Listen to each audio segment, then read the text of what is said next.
Hey guys, and welcome to the Working Money channel. Guys, I wanted to start this video out. If you do use the XRP tip bot, they have now integrated with Uphold, so you will now need to connect to an Uphold account. You have to open one up. I was mentioning this yesterday, and as I was trying to send tips via Twitter, it wouldn't let me. They were getting rejected. So I linked my account. It's super easy to do. You just go to xrptipbot.com.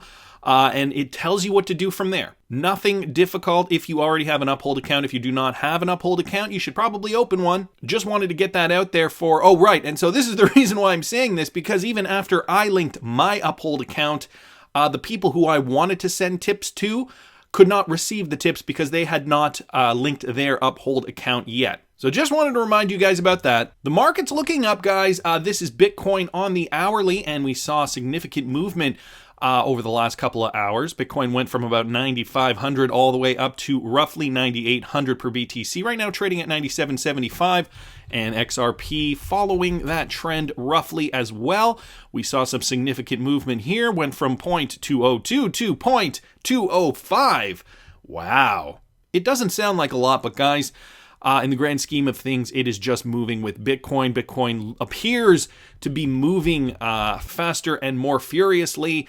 However, this is just par for the course. Bitcoin can jump, $200 in a matter of, in a matter of an hour. The real money is when we're going to see significant movement up. When we saw Bitcoin rise after the last dump in mid-March, all the way to about 10,000, and it's finding its level of resistance there. $10,000 is a tough nut to crack for BTC, but once we see that zone punctured, I think we'll see more movement for alts, more movement for XRP. Could XRP go back up to 34 cents and pierce that zone? Well, I guess we'll just have to wait and see. We got Maximus Prime on Twitter at MaxPrimeXRP, and this is a great article from Cointelegraph. Accenture and Fujitsu project hopes to solve blockchain interoperability. Interesting. We know Accenture is a Ripple partner. So a new project from Accenture and Fujitsu aims to solve DLT interoperability and joins the Hyperledger greenhouse. So while interoperability continues to pose serious challenges for enterprises leveraging blockchain technologies, companies may be one step closer to breaking down these barriers. So down here it just describes a little bit about what it is and how they've joined something called the Hyperledger Greenhouse, which is an open source project initiated by Accenture and Fujitsu. The director of blockchain technology at Accenture, Michael Klein, told Cointelegraph that Hyperledger Cactus is an open source software development kit designed to connect distributed ledger technologies through a plugin. Hyperledger Cactus serves as an option for enterprises wanting to connect any DLT to other DLTs through a plugin. Cactus can be used on any permissioned DLT network where you have known identities or validators in an interoperability framework. And the executive director of Hyperledger explains why interoperability is so important. Here's a quote from him. This is when ensuring everyone is using the same software, Hyperledger Fabric or Hyperledger Besu, is the most important piece, as well as setting up governance structure for the participants on the network to coordinate additional technical, policy, and legal issues. It's a matter of working together. He explains that the first relates to interoperability within a given blockchain network, noting that everyone on IBM Food Trust Network or the Trust Your Supplier network or other similar networks powered by Hyperledger Fabric can exchange information efficiently and correctly. Sorry, I read that a little backwards, but I think you guys get the point. It's the same thing with cross-border payments. Here they're looking at different things like food chain supply and other types of processes that need to be integrated, but ultimately one body has to connect to the other body and communicate. And so if they're built on different platforms, interoperability is key, and this is why XRP is so fantastic, and the RippleNet platform, interoperable with many different currencies. And we're seeing this as well through Hyperledger and Cactus, the Accenture Fujitsu project. Accenture, a Ripple company. Will XRP be integrated within this? I have no doubt it will. At this point in time, they don't mention it, but when discussing DLT and interoperability, XRP has always been at the forefront of that. Guys, I saw this from the Daily Hodl. So we've been hearing about Jed McCaleb and how he has been acquiring XRP from Ripple because of his lawsuit, but then also the fact that he was selling a lot of his XRP and we were getting some numbers. Well, a lot of us didn't know how much he was selling, why he was selling so much. Well, they break it down for you here. Let me just read you this. So in early 2016, Monica Long, Ripple's senior vice president of marketing, announced a modified settlement between the two parties, which McCaleb touted as a victory. So this was the settlement they'd agreed upon For the first year of the agreement, McCaleb was able to collectively sell 0.5% of the average daily volume of XRP for each day of the week, including weekends and holidays. In the second and third years, he could sell 0.75%, and in the current fourth year, he's now selling up to 1% of the average daily volume every single day. So if the average daily volume is 100 million, now since he's in the fourth year, he can sell up to 1%. He can sell up to 1 million XRP. Or is it $1 million worth of XRP? I'm not sure, that wasn't clear here. Nevertheless, I think you guys get the math there. So after year 4, McCaleb will be able to sell as much as 1.5% of the average daily volume. So it keeps going on. Since the agreement, Ripple routinely transfers XRP from a settlement wallet to McCaleb each month. And you guys can track those transactions here, and here. Those are all McCaleb's addresses. I will link this article in the description. Of course, this from Whale Alert at whale_alert on Twitter. Always providing the best alerts for cryptocurrency movement in the space. And guys, this from XRP Crypto Wolf.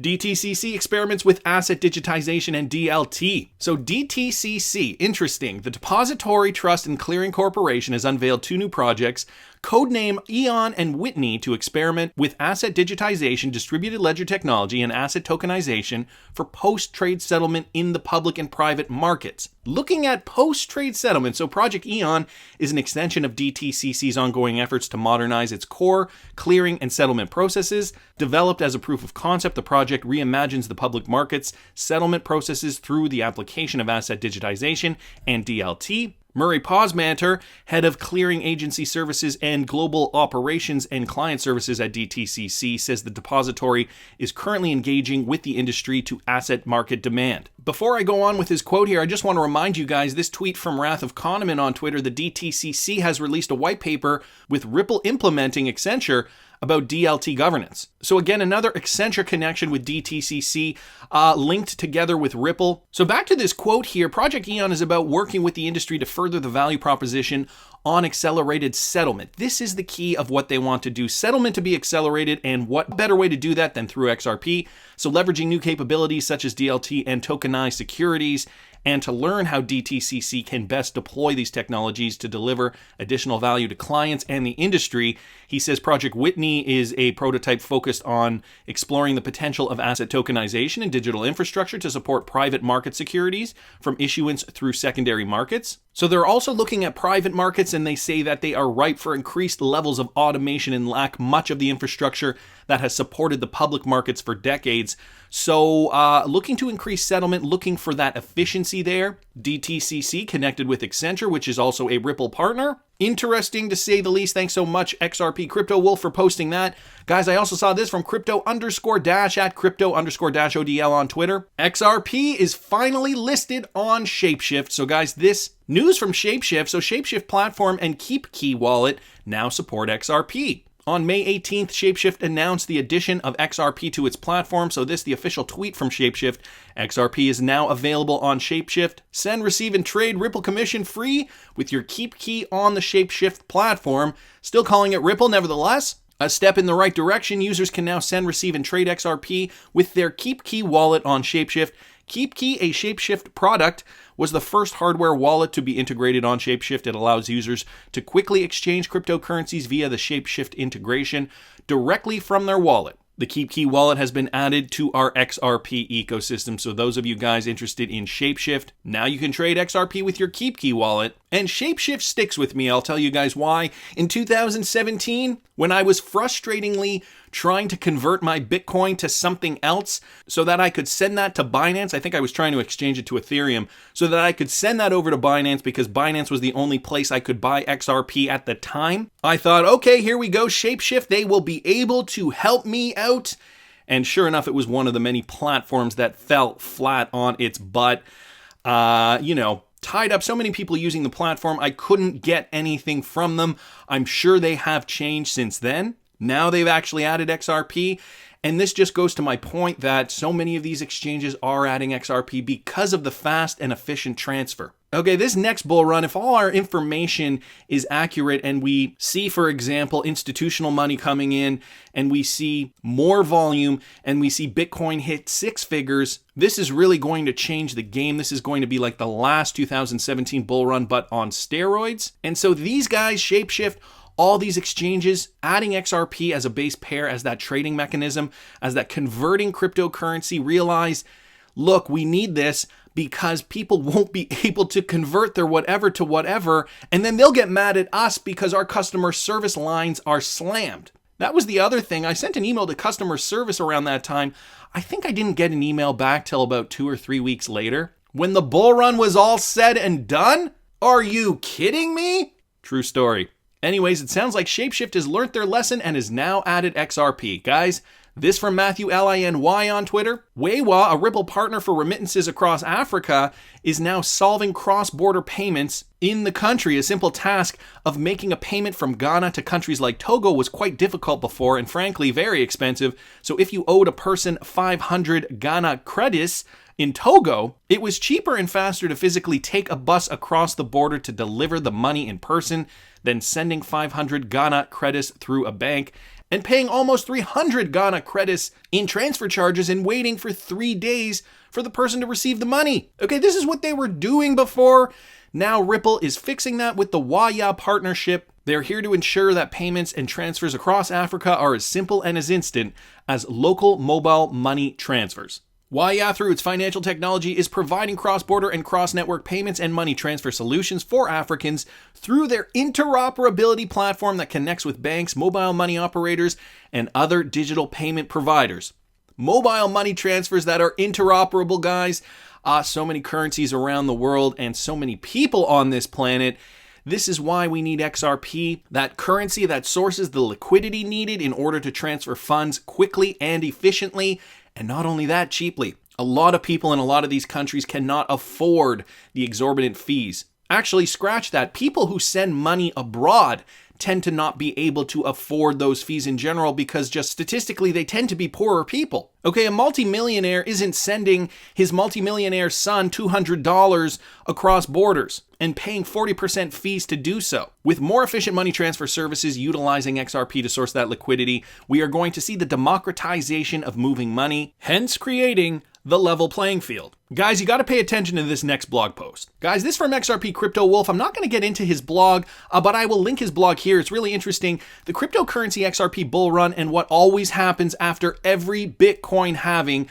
So he put some graphs up here. Links a tweet from CZ Binance about the previous halvings, and I read through this, and it's really interesting to get a sense of where his mind's at with regards to this. There is a bull run that is upon us. We might need to wait a little bit. Anyway, I don't want to ruin this for you guys. I'll link it in the description. If you have some time, sit down, take a read. XRP Crypto Wolf always posts some of the best information regarding XRP. The XRP ecosystem, the cryptocurrency in general, because sometimes it's nice to get a broader outlook on what's happening in the world of cryptocurrency, blockchain technology. And he talks a little bit about real-world utility versus spec runs and how we have to look at them differently. So, interesting blog here. Thanks so much, XRP Crypto Wolf, for that. We also got this from MacAttack XRP on Twitter. Ex-Ripple chief marketing strategist wishes Reddit used XRP instead of Ethereum. Further tokenization. So Reddit has launched Ethereum tokens for its subreddits using Ethereum. However, former chief marketing strategist journalist Corey Johnson is not satisfied with the move. And we're seeing this more and more. We're seeing a lot of, somebody pointed this out on Twitter the other day, how we're seeing a lot of ex-Ripple employees speak out on Twitter and defend XRP and still promote XRP, still give their positive opinions about XRP.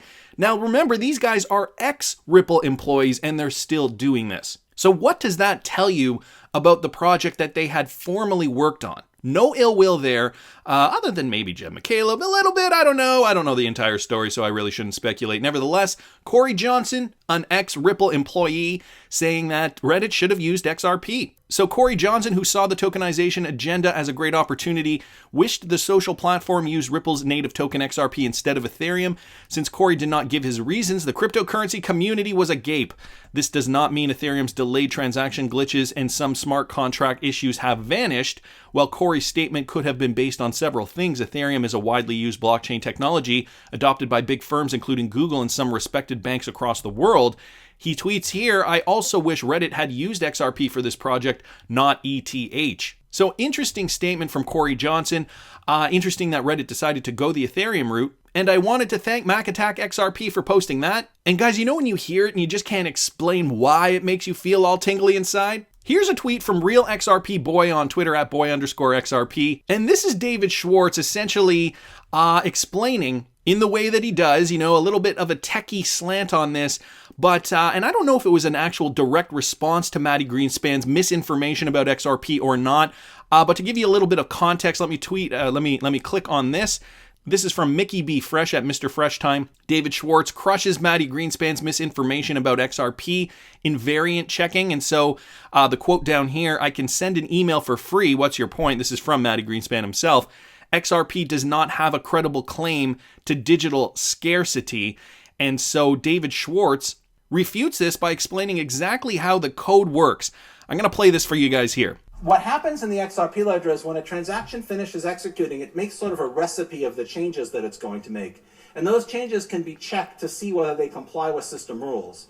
So for example, if you tell me, well, I don't want people to be able to create XRP, it would be an awful answer if I said, well, look at the code of the XRP ledger, all, 80,000 lines of code, and you'll see there's no way to create XRP, unless there's a bug, in which case, we'll fix it, but we hope there's no bug. Check the 80,000 lines of code, and you'll eventually be able to convince yourself there's no way to create XRP, unless you find a bug. Like, that's terrible.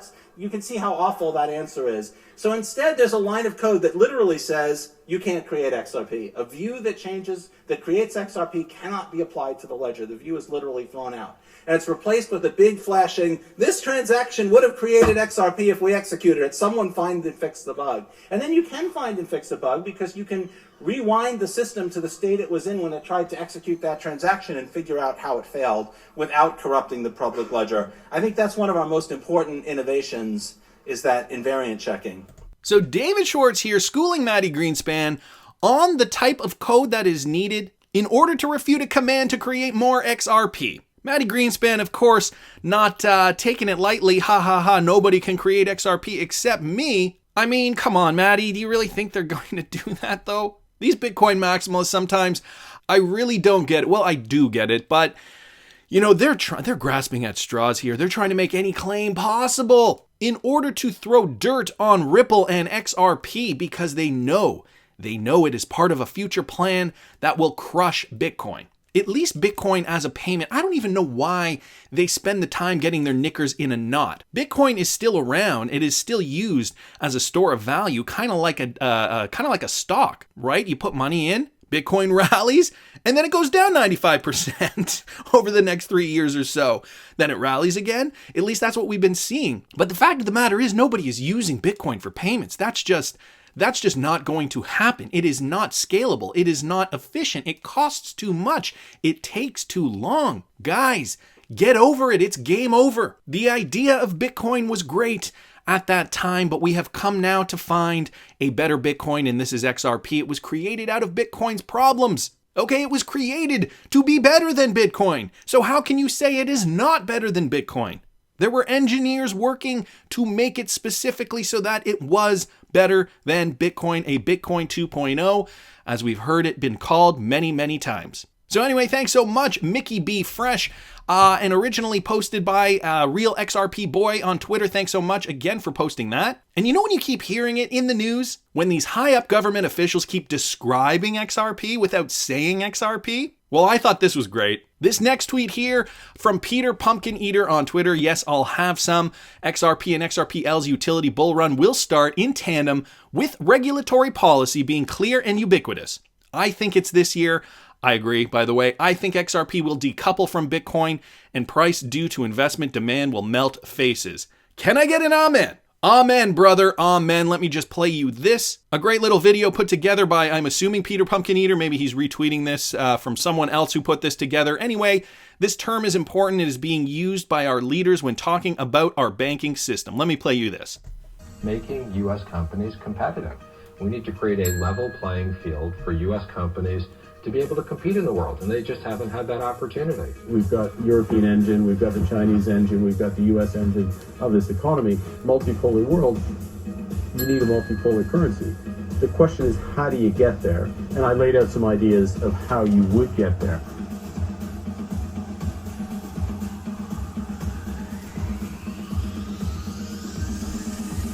So I think that the role of the disruptors and anything that is using distributed ledger technology, whether you call it crypto, assets, currencies, or whatever, and it's far from the bitcoins that we used to talk about a year ago, that is clearly shaking the system.